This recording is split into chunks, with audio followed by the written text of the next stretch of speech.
السلام علیکم دوستو، آج ہم آپ کے لیے قاری حدیث ملتانی کا بیان لے کر آئے ہیں جس کا عنوان ہے معراج کا واقعہ۔ آئیے شروع کرتے ہیں۔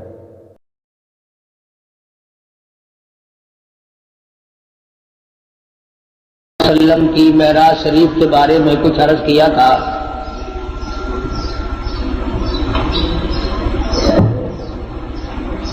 خداوند کریم نے نبی کریم صلی اللہ علیہ وسلم کو جن معجزات سے نوازا ہے اس سے کوئی انکار نہیں کر سکتا۔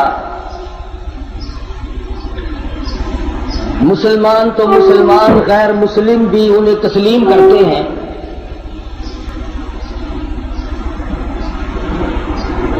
حضور اکرم صلی اللہ علیہ وسلم معراج شریف کی رات میں، ملاقات والی رات میں، ان مقامات سے گزر رہے ہیں جو اللہ پاک نے معراج والی رات میں امت کے اعمال کے نتیجے کے طور پر دکھلائے۔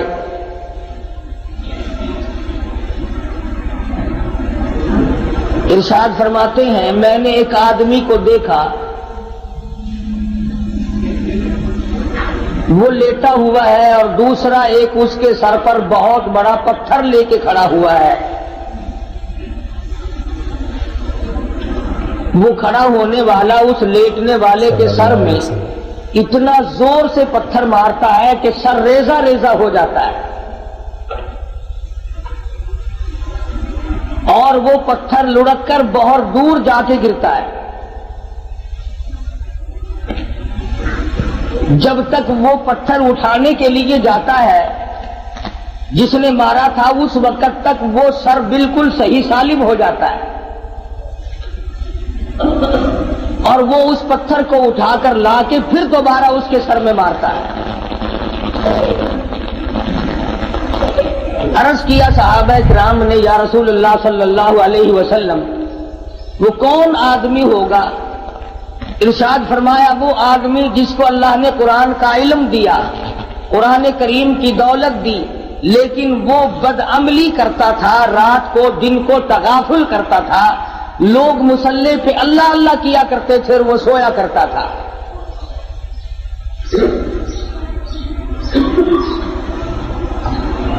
ارشاد فرمایا، ہم آگے چلے تو ہم نے دیکھا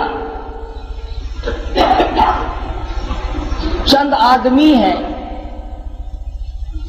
ان کے پیٹ گنبد کی طرح بڑے بڑے ہیں، اور ان میں بچھو اور سانپ صاف شفاف پھرتے ہوئے نظر آتے ہیں پیٹ میں۔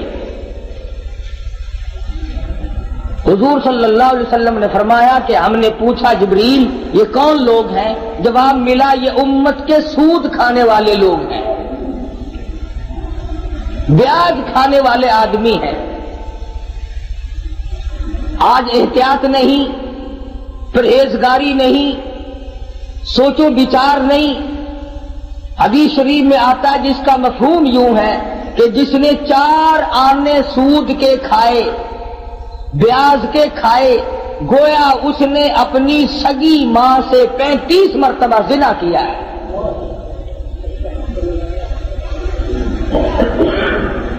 آج لوگ اس کو منافع کہتے ہیں۔ منافع کہنے سے حرام چیز حلال نہیں بن جاتی۔ اگر ایک کتے کو 50 آدمی مل کر کئی دفعہ کہیں یہ بکری ہے، یہ بکری ہے، وہ بکری تو نہیں بن سکتی۔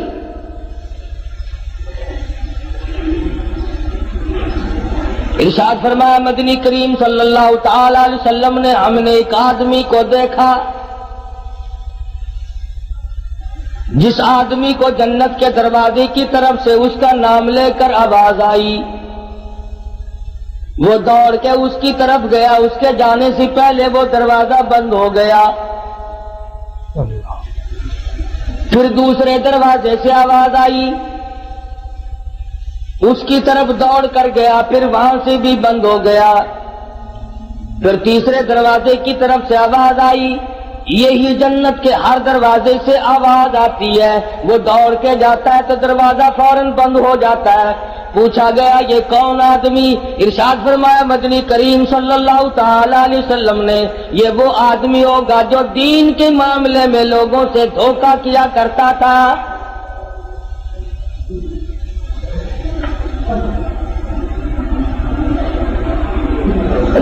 حدیث میں فرمایا نبی کریم صلی اللہ تعالی علیہ وسلم نے ہم نے معراج والی رات میں ایک مقام پہ دیکھا، آسمانوں پہ دیکھا، سفید ریش بزرگ آدمی ہیں، چھوٹے چھوٹے ننھے منھے بچے ہیں، اور وہ سفید ریش بزرگ آدمی قرآن کریم پڑھا رہے ہیں، چھوٹے چھوٹے بچے قرآن مجید پڑھ رہے ہیں۔ صحابہ کرام نے پوچھا یا رسول اللہ صلی اللہ علیہ وسلم وہ کون لوگ ہوں گے؟ ارشاد فرمایا مدنی کریم صلی اللہ تعالی علیہ وسلم نے اللہ میاں نے میری امت کو توفیق دی، میری امت کو دولت عطا فرمائی، چھوٹے چھوٹے لگتے جگر، چھوٹے چھوٹے نور نظر معصوم بچے قرآن مجید پڑھتے ہیں، پڑھتے پڑھتے کسی کی موت آ گئی، 1 سپارہ پڑھ کے موت آ گئی، 10 پارے پڑھ کے موت آ گئی، 5 پارے پڑھ کے موت آ گئی، 20 پارے پڑھ کر کے موت آ گئی، 10 باقی رہ گئے۔ اللہ تبارک و تعالی جل شانہ نے فرمایا او میرے خلیل آ جا، آسمانوں پہ بیٹھ کر میری امت کے وہ بچے اور میرے نبی کی امتوں کے بچوں، امتیوں کے بچوں، قرآن پڑھنے والوں، تم نے قرآن کریم فرش پہ پڑھنا شروع کیا تھا، آؤ جو باقی رہ گیا عرش پہ ختم کر لو۔ ان کے اس قرآن تکمیل وہاں پر کرائی جا رہی ہے۔ معراج شریف میں مدنی کریم صلی اللہ تعالی علیہ وسلم کو بچوں کو پڑھتا ہوا دکھایا گیا۔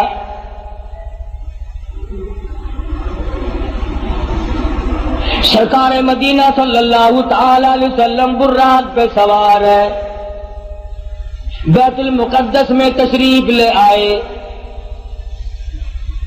خداوند کریم نے انبیاء متعدہ بلایا ہوا ہے، سارے انبیاء کرام کو دعوت دی ہوئی ہے، آؤ آج میرے محبوب تشریف لائیں گے، تم سب آ جاؤ۔ آدم صفی اللہ موجود ہے، نوح نجی اللہ موجود ہے، موسیٰ کلیم اللہ موجود ہے، ابراہیم خلیل اللہ موجود ہے، اسماعیل ذبیح اللہ موجود ہے، یعقوب علیہ السلام تشریف لائے ہوئے ہیں، یوسف علیہ السلام تشریف لائے ہوئے ہیں، اسحاق علیہ السلام تشریف لائے ہوئے ہیں، زکریا یحییٰ علیہ السلام تشریف لائے ہوئے ہیں، عیسیٰ علیہ السلام تشریف لائے ہوئے ہیں۔ سارا انبیاء متحدہ بیت المقدس میں آپ کا انتظار کر رہا ہے۔ اندازہ لگاؤ مسلم تم کس نبی کا کلمہ پڑھتے ہو، کس نبی کے امتی ہو، کس نبی کی عظمت کو برقرار رکھتے ہو۔ تمہارے ہمارے نبی کی کتنی بڑی عظمت ہے، کتنی بڑی شان ہے، کتنا بڑا مرتبہ ہے، کتنا بڑا مقام ہے، کتنی بڑی برتری اور بزرگی ہے۔ 1,24,000 انبیاء کرام تشریف فرمائے انتظار کر رہے ہیں آمنہ کے در یتیم کا۔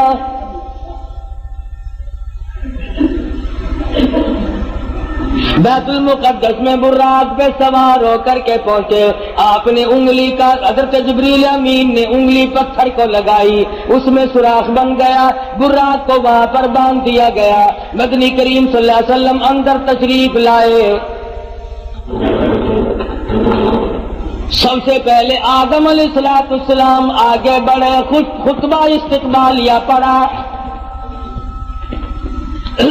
مبارکباد دی، مرحبا یا ابن صالح، او میرے بیٹے میں فخر کرتا ہوں میری آل میں سے، میری نسل میں سے، انسانوں میں سے، آدمیوں میں سے اللہ تبارک و تعالیٰ نے آپ جیسے حبیب لبیب کو پیدا فرمایا۔ آدم علیہ السلام فخر کرتے ہیں میری آل میں سے ہے، مرحبا یا ابن صالح، اور میرے بیٹے نیک بیٹے مبارک ہو، تیری وجہ سے میرا بھی سر اونچا ہو گیا۔ نوح علیہ السلام تشریف لائے، ابراہیم خلیل اللہ تشریف لائے، اسماعیل ذبیح اللہ نے مبارکباد دی، ایک ایک پیغمبر بڑھ کے آ کے استقبال کر رہے ہیں۔ مدنی کریم صلی اللہ تعالی علیہ وسلم کو انبیاء کرام کے جھرمٹ میں چاروں طرف سے گھیرا ہوا ہے۔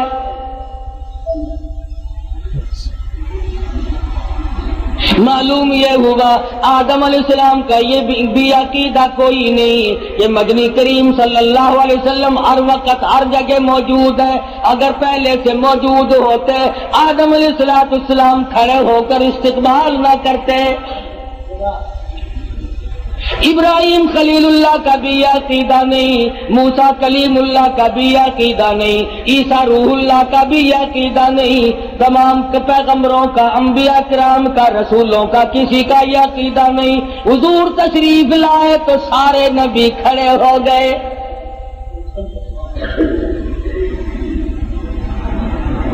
حضرت جبریل امین نے اذان دی، جبریل امین نے اذان دی بیت المقدس میں۔ آدم علیہ السلام فرماتے ہیں کہ میں سوچ رہا تھا میں ابو البشر ہوں، میں انسانیت کا ابا ہوں، سارے جہان کے لوگوں کا میں باپ ہوں، آج نماز پڑھانے کا منصب مجھے ملے گا، آج امامت کا سہرا میرے سر بندھے گا، میں سارے جہان کے انسانوں کا ابا ہوں، میں سب سے بڑا ہوں، سب سے پہلے پیدا ہوا ہوں، اس لیے امامت مجھے ملے گی۔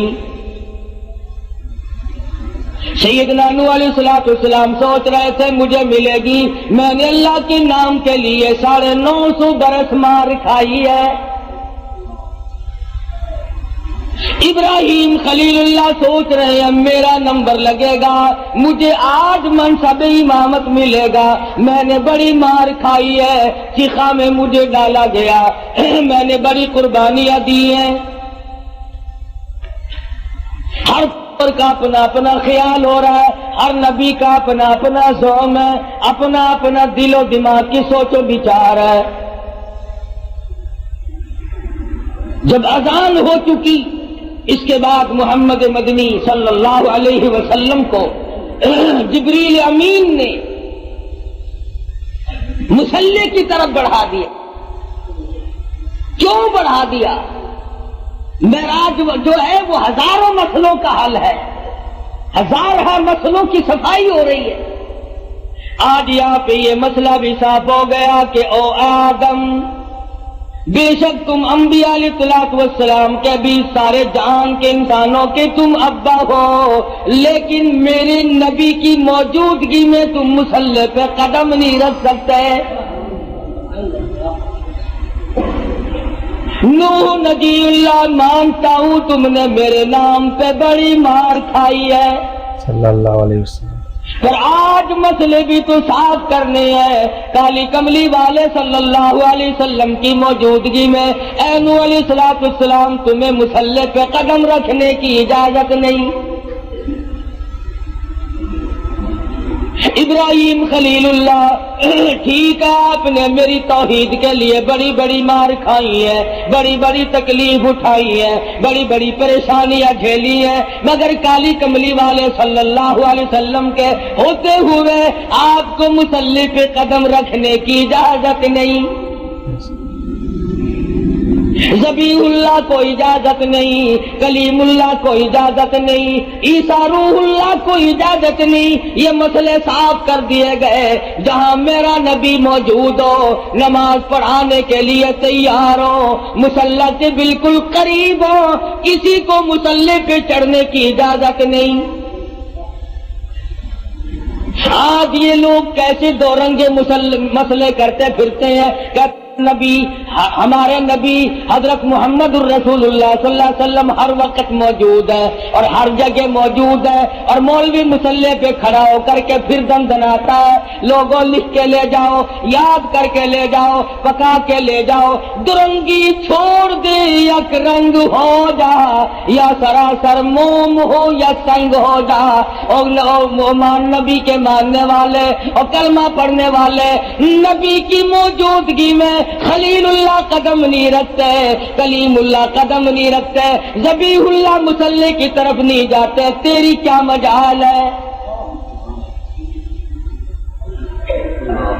مسئلہ صاف ہے، یا نبی موجود نہیں یا پھر مصلی کی طرف نہ جا۔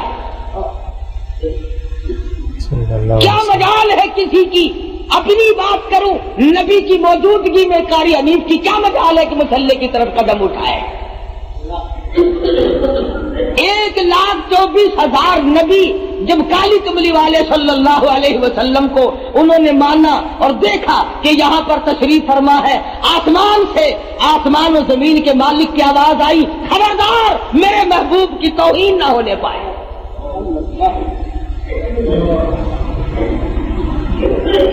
جب نبی موجود ہوگا مصلی پہ کسی کو چڑھنے کی اجازت نہیں، اور جب نبی موجود نہیں ہوں گے تو مصلی پہ آپ اور میں، ہم سب جو اس کا منصب کا اہل ہوگا وہ چڑھ سکے گا۔ پتہ چلا کہ ہر وقت اور ہر آن، ہر گھڑی، ہر لمحہ، ہر جگہ نبی موجود نہیں۔ اگر نبی موجود ہے تو یہ بیت المقدس میں انتظار کس کا کر رہے ہیں؟ یہ آدم علیہ السلام، یہ نوح علیہ السلام، یہ سارے نبی کس کا انتظار کر رہے ہیں؟ وہ یہاں نہیں تھے جبھی تو انتظار ہوا۔ اور پھر سارے نبیوں نے اکٹھے ہو کر کے کیا کیا؟ کوئی دنیا کی طلبگار نہیں بنے، دنیا کی طلبگار نہیں بنے، کچھ نہیں مانگا۔ اللہ تعالی علیہ وسلم نے نماز پڑھائی، سارے انبیاء کرام نے اقتدا فرمائی، سارے نبی پیچھے کھڑے ہو کر محمد مدنی صلی اللہ علیہ وسلم کے پیچھے آپ نے 2 رکعت نماز ادا فرمائی۔ نماز کے بعد جبریل امین نے آپ کے سامنے ایک دودھ کا پیالہ اور ایک شراب کا پیالہ رکھ دیا۔ مدنی کریم صلی اللہ علیہ وسلم نے دودھ کے پیالے کو اٹھایا اور نوش فرمانے لگے۔ جبریل امین نے آواز دی، یہ بھی آپ کی آزمائش اور امتحان تھی، اگر آپ دودھ کا پیالہ چھوڑ کر شراب کا پیالہ اٹھا لیتے ساری امت گمراہ ہو کے مر جاتی۔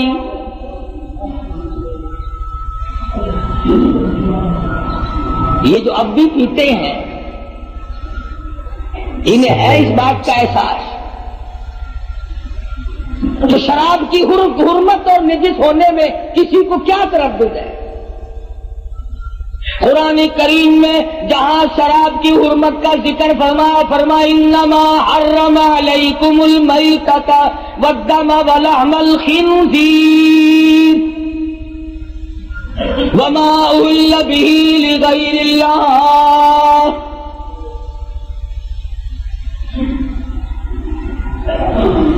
انہی آیات کے بعد قریب ہی میں شراب کی حرمت کا بھی ذکر فرمایا جیسے مردار کا گوشت حرام ہے، خنزیر کا گوشت حرام ہے، اسی طرح سے شراب بھی حرام ہے۔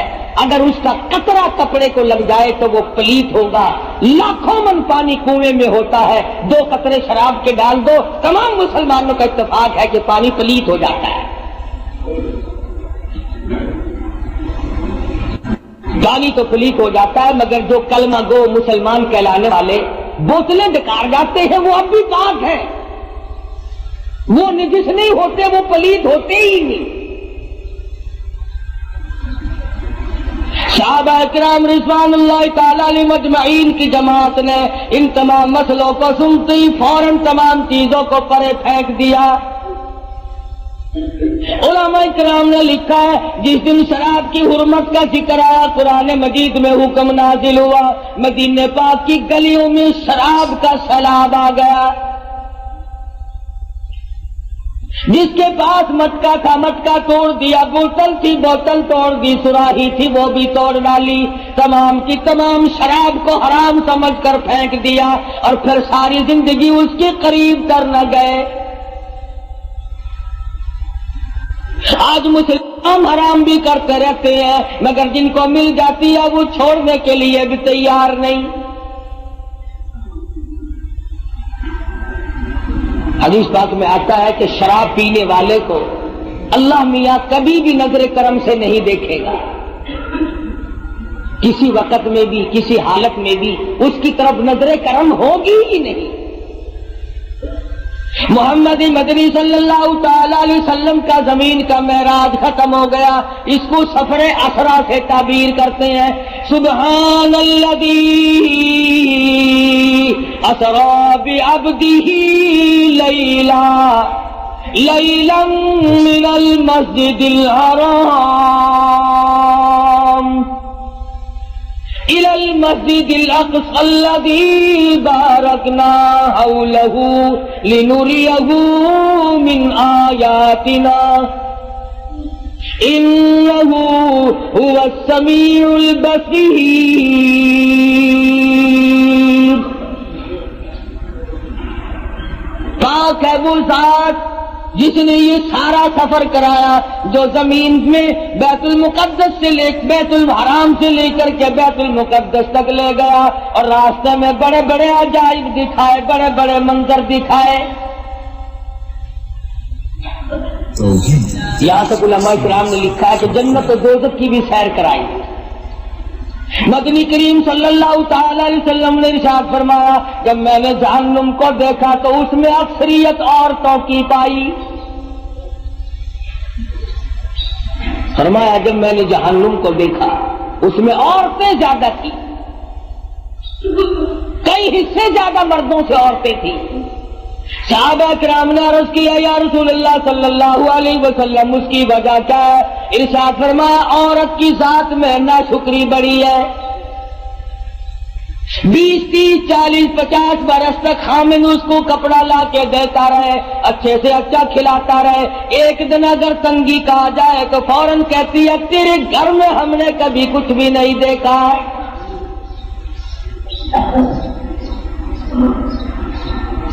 دوسری وجہ ارشاد فرمائی دینیات کے معاملے میں بھی بڑے پیچھے رہ جاتی ہے، نماز کی پرواہ کم کرتی ہے، خامد کی نافرمانی کرتی ہے۔ وہ اس بات کو اور سمجھتی ہے کہ جس کے ساتھ میرا نکاح ہوا ہے میں اس کی اجازت کے بغیر ادھر ادھر نہ جاؤں اور میں تمام تر معاملات میں اس کی غلامی کروں۔ ارشاد فرمایا مدنی کریم صلی اللہ تعالی علیہ وسلم نے کسی کو دنیا میں اللہ کی ذات کے سوا سجدہ کرنا روا نہیں، سجدہ کرنے کی اجازت نہیں، اور اگر کسی کو سجدہ روا ہوتا جائز ہوتا میں عورت کو حکم دیتا کہ وہ اپنے خامن کو سجدہ۔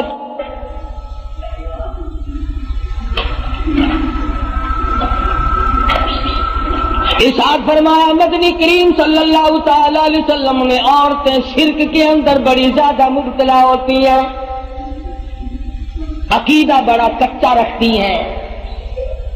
پتہ چل گیا نا کہ فلاں علاقے میں کہ ننگا ملنگ بیٹھا ہے، بالکل ننگا بابا بیٹھا ہے، جاؤ سب کی بگڑی بناتا ہے، چل پڑتی ہے۔ صلی اللہ علیہ وسلم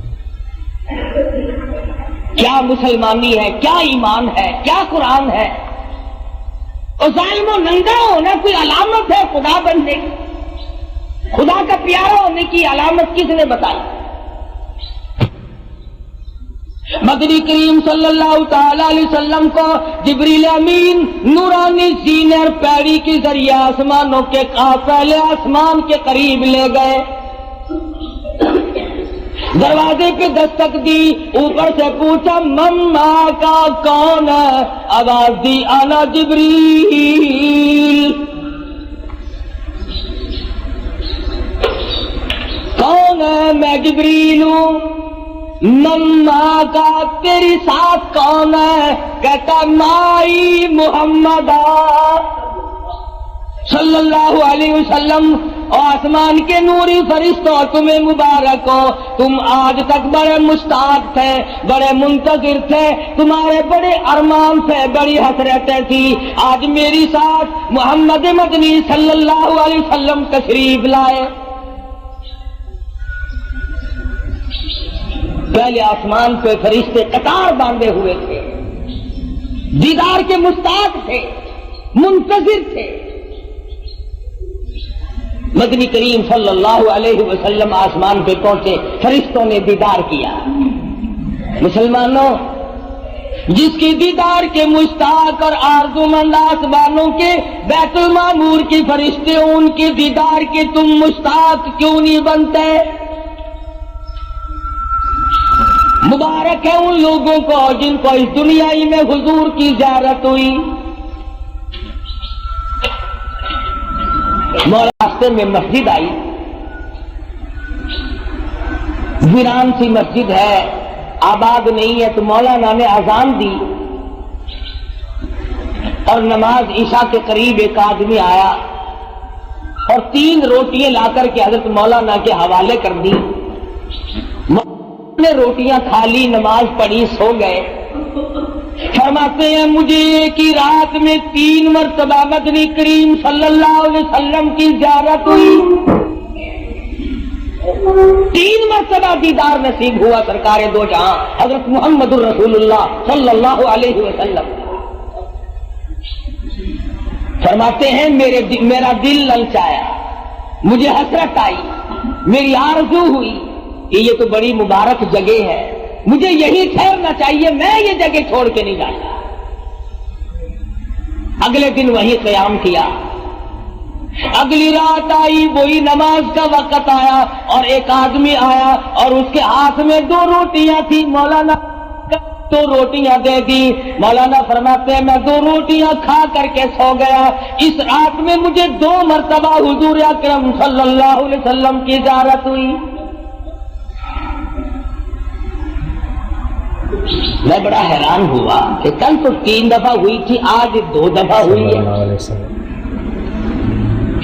تیسری رات جب آئی تو وہی آدمی آیا اور اس کے پاس 1 روٹی تھی اور اس نے 1 روٹی میرے حوالے کی اور کہنے لگا مولانا آپ آج یہاں نہ ٹھہرنا، کل قیام نہ کرنا۔ یہاں ٹھہرا ہوں، پہلی رات کو 3 مرتبہ ہوا، دوسری مرتبہ 2 رات ہوا، آخری رات 1 دفعہ ہوا، اور میں یہ سمجھ گیا ہوں کہ یہ بات اس جگہ کی نہیں، تو کون اللہ والا جس کی جتنی روٹیاں کھائی اتنی مرتبہ حضور کی زیارت ہوئی۔ تیرے گھر کی 3 روٹیاں پہلی رات کو کھائی تو 3 مرتبہ دیدار ہوا، دوسری رات 2 کھائی تو 2 مرتبہ دیدار ہوا، تیسری رات 1 کھائی تو 1 مرتبہ دیدار ہوا۔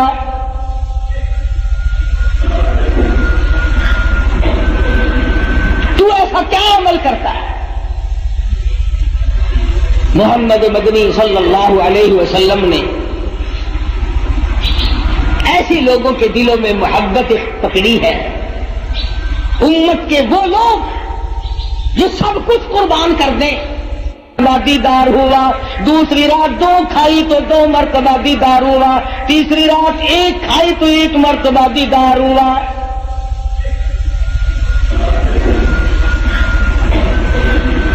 تو ایسا کیا عمل کرتا ہے؟ محمد مدنی صلی اللہ علیہ وسلم نے ایسی لوگوں کے دلوں میں محبت پکڑی ہے، امت کے وہ لوگ جو سب کچھ قربان کر دیں۔ وہ آدمی کہنے لگا مولانا مزدور آدمی ہوں، پہلے دن میری مزدوری اتنی بنی تھی کہ 3 روٹیوں کا آٹا تھا اور ہمارے گھر میں فاقہ تھا، میں 1 روٹی لے کے چلا، بیوی نے پوچھا کہاں چلے ہو؟ میں نے بتایا مسجد میں ایک مسافر ہے۔ وہ کہنے لگی میری بھی لے جاؤ، میں بھی فاقی پہ فاقہ کر لوں گی۔ چھوٹے بچے نے پوچھا ابا روٹی کہاں لے چلے؟ کہا بیٹا مسجد میں مسافر ہے۔ تو کہا ابا میری بھی لے جاؤ۔ فرمایا میں اپنی بھی، بیوی کی بھی، بچے کی بھی، تینوں کی لے آیا تھا، اور دوسرے دن بچے کی حالت خراب ہو گئی۔ میں نے اور میری بیوی نے تیسرے دن بھی فاقے پہ فاقہ کر لیا۔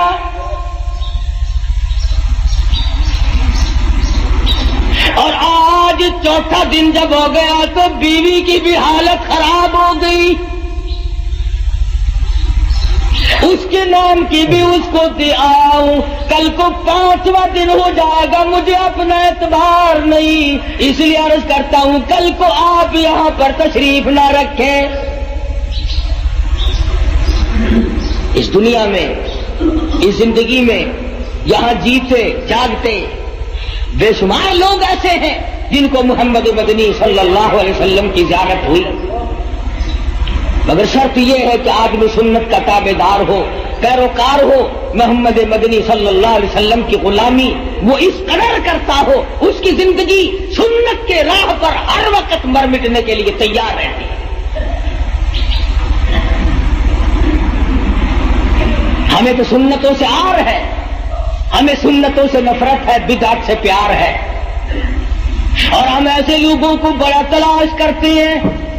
ہمیں تو ایسے بزرگوں کا ساتھ ملا، ایسے اکابر کا ساتھ ملا، کہتا قبا پوشی کی پردے میں جو عیاشی کی رسیا ہوں، قبا پوشی کے پردے میں جو عیاشی کی رسیا ہوں، میں ایسا کا شیوخ و صوفیہ کہہ دوں یہ مشکل ہے۔ کتامی جب کھا جائے درخواستی بستے ہو آنکھوں میں، امی میں نے بخاری اور لاہوری کو دیکھا ہے۔ جن لوگوں کے ایمان کا بیڑا غرق کرتے ہیں ان کے پاس جانے سے میرا کیا مسئلہ حل ہوگا؟ لمبے لمبے کرتے پہن لینا، ٹخنوں تک کے چوغے، ہزار دانوں کی تسبیح، اور یہ معلوم نہیں کہ احکم الحاکمین کے حکموں کی بجاوری ہو رہی ہے کہ نہیں، سرکار مدینہ حضرت محمد الرسول اللہ صلی اللہ علیہ وسلم کی غلامی اور تابع داری بھی ہو رہی ہے کہ نہیں۔ آج ان تمام صورتوں میں میں اور آپ ہم سب پیچھے رہ گئے۔ صحابہ ایک ایک سنت پہ جان دیتے تھے، ارے یہ آسمان والے فرشتے حضور کی صورت دیکھنے کے لیے بےتاب ہیں۔ آج ہم بےتاب کیوں نہیں ہوتے؟ کتنے لوگ ہیں ہم میں سے جن کی یہ تمنا ہے کہ اے کاش زندگی میں ایک مرتبہ آقا دو عالم صلی اللہ علیہ وسلم کی زیارت ہو جائے۔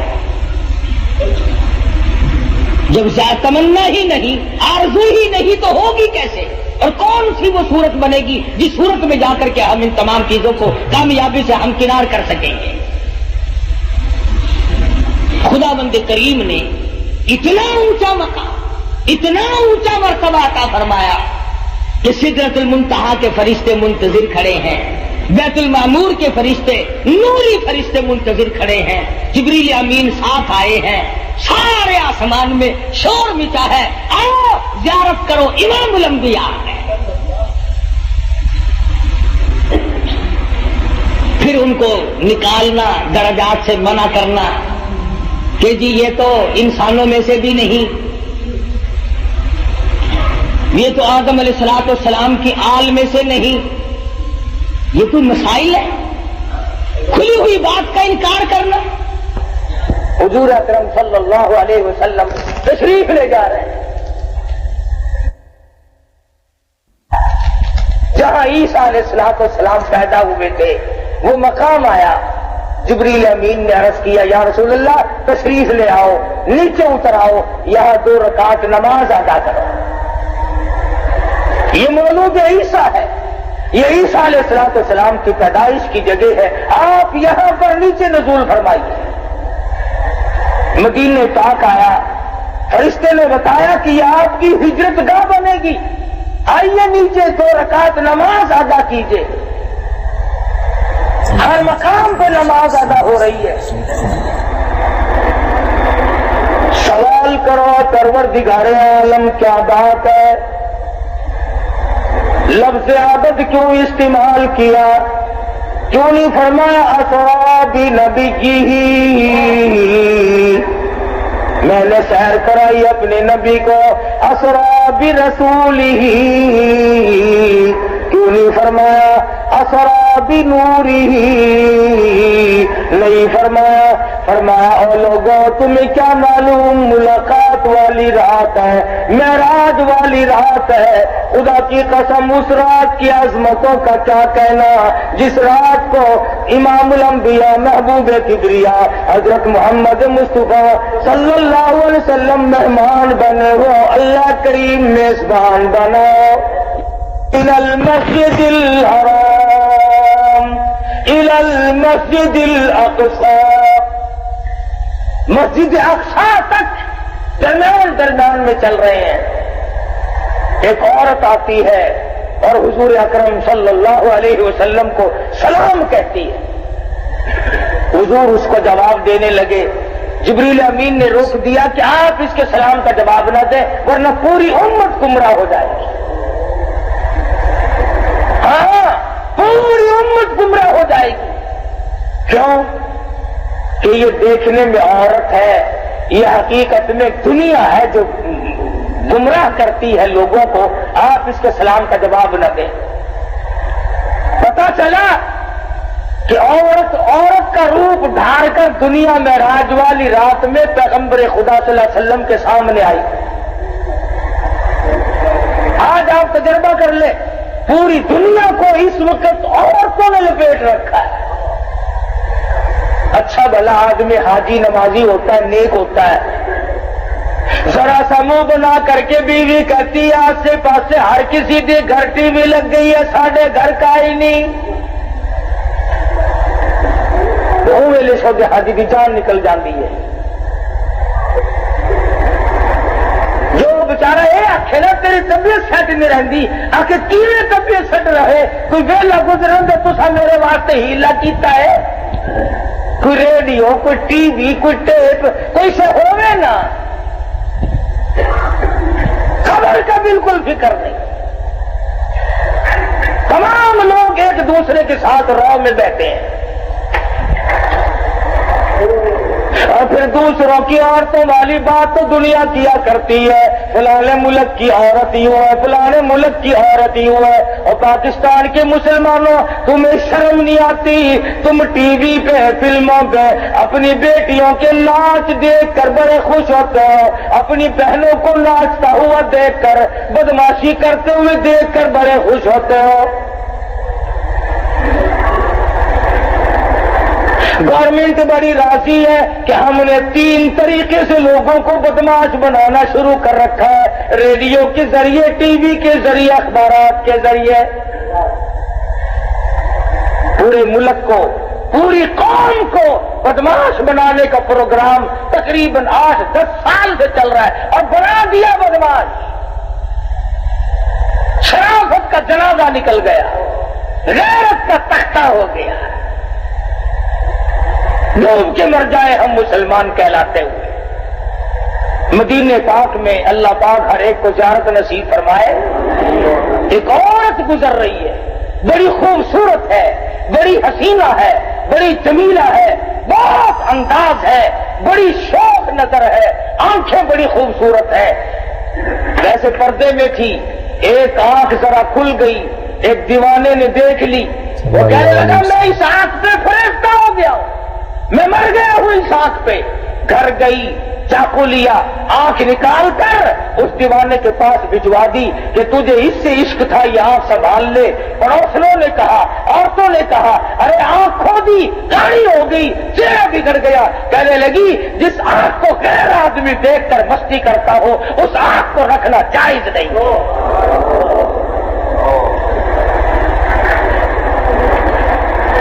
کہاں گئی وہ غیرت مسلمانوں کی؟ ایک دوسرے پہ تنقید ہے، ایک دوسرے پہ تبصرہ ہے۔ امیروں سے لے کر غریبوں تک، فقیروں سے لے کر بادشاہ تک بے پردگی عام ہے، اور ہماری کوشش بھی نہیں۔ حدیث پاک میں آتا فرمایا نبی کریم صلی اللہ تعالی علیہ وسلم نے، ایک عورت جب گھر سے اعلیٰ درجے کے کپڑے پہن کر، خوشبو لگا کر نکلتی ہے، میک اپ کر کے نکلتی ہے، 18 شیطان اس کے ساتھ چلتے ہیں۔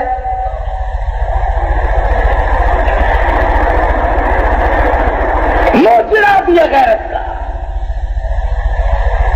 تو تو حضور اکرم صلی اللہ علیہ وسلم کو جبریل امین نے کہا کہ آپ اس کے سلام کا جواب نہ دیں.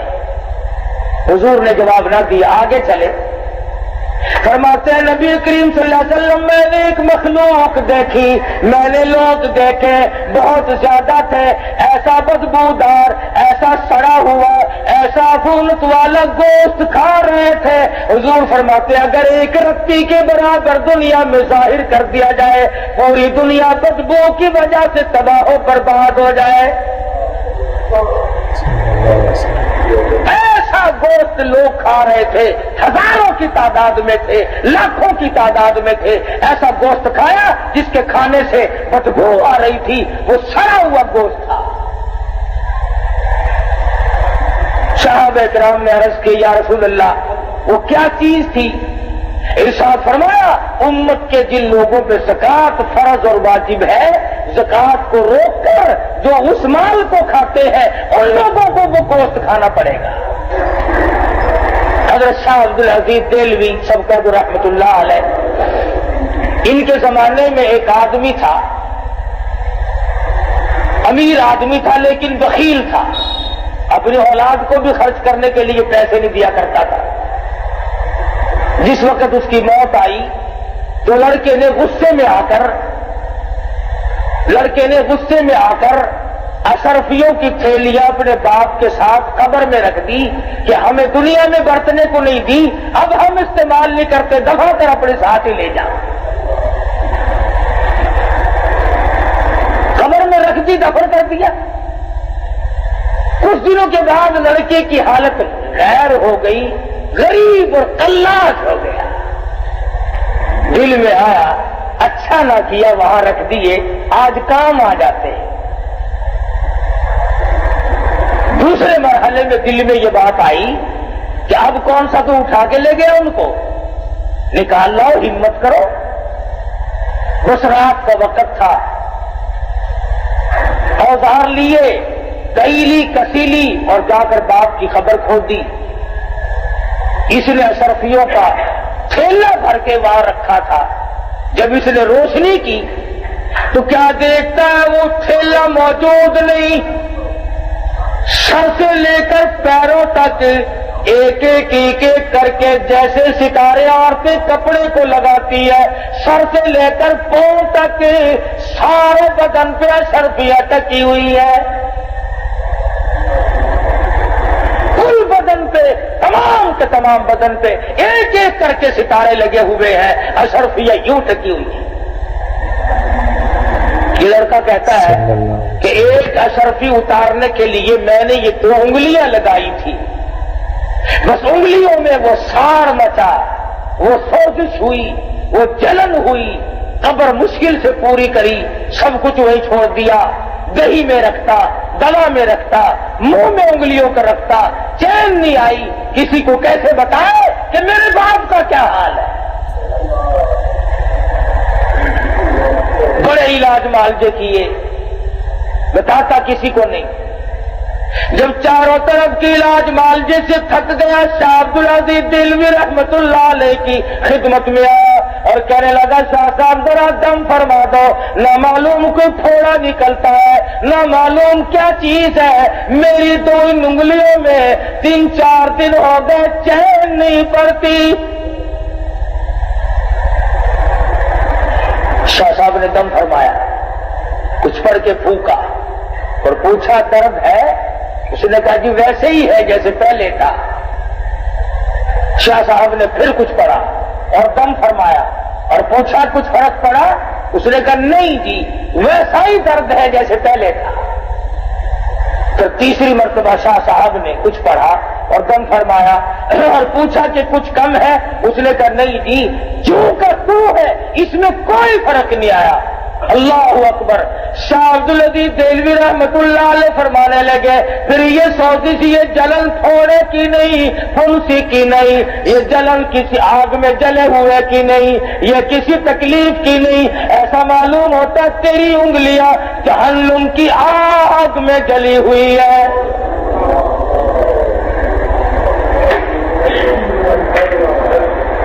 دل کو بجھانے کے لیے سمندر کا پانی کافی نہیں، دریا کا پانی کافی نہیں، ندی نالوں اور کنووں کا پانی کافی نہیں، دوا دم درود کافی نہیں، ان کو بجھانے کے لیے صرف ایک پانی کام دے گا۔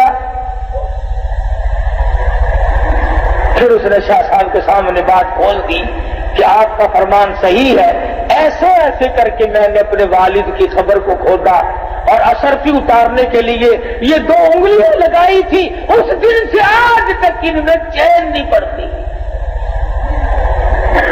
حضرت شاہ صاحب نے فرمایا جہنم کی آگ کو بجھانے کے لیے صرف ایک پانی خلوت میں چلا جا، علیحدگی میں چلا جا اور جا کر کے 2 رکعت نماز ادا کر، اور اس کے بعد اللہ کے حضور میں گڑ گڑا کے رو رو کے دعا مانگ، آنکھوں سے نکلا ہوا آنسوؤں کا پانی یہاں پہ لگا، خیر آ جائے گی۔ چنانچہ اس نوجوان نے ایسا ہی کیا کہ وہ رویا، گڑ گڑایا، عاجزی کی، اللہ پاک کے حضور میں دعا مانگی اور آنسوؤں کا پانی لگایا تو فوراً شفا ہو گئی۔ شاہ صاحب نے فرمایا جہنم کی آگ کو آنکھوں کے پانی کے سوا کوئی پانی نہیں بجھا سکتا۔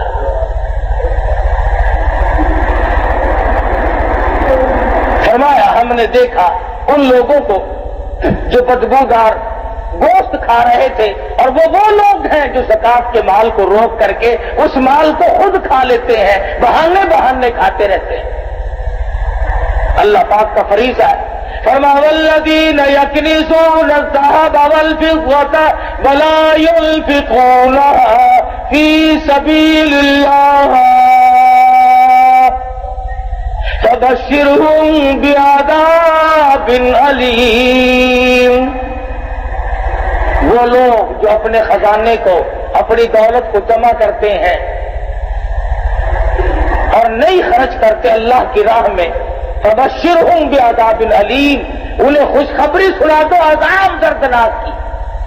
اور فرمایا یوم یحمى علیہا فی نار جہنم فتکوی بها جباہہم وجنوبہم وظہورہم ھذا ما کنزتم لانفسکم فذوقوا ما کنتم تکنزون۔ سبحان اللہ، قرآن کریم نے کیا کیا چیزیں کھول کے بتائی ہیں۔ فرمایا جس مال کی زکات نہ دی جائے گی اس مال کی تختیاں بنا کر جہنم میں گرم کر کے پیشانی پہ داغ دیا جائے گا۔ فَتُقْوَى بِهَا جِبَاهُهُمْ وَجُنُوبُهُمْ، پسلیوں پہ داغ دیے جائیں گے، وَظُهُورُهُمْ، پیٹھ میں داغ دیے جائیں گے، اور آواز آئے گی هَذَا مَا كَنَزْتُمْ، یہ تمہارا وہی خزانہ ہے، فَذُوقُوا مَا كُنتُمْ تَكْنِزُونَ،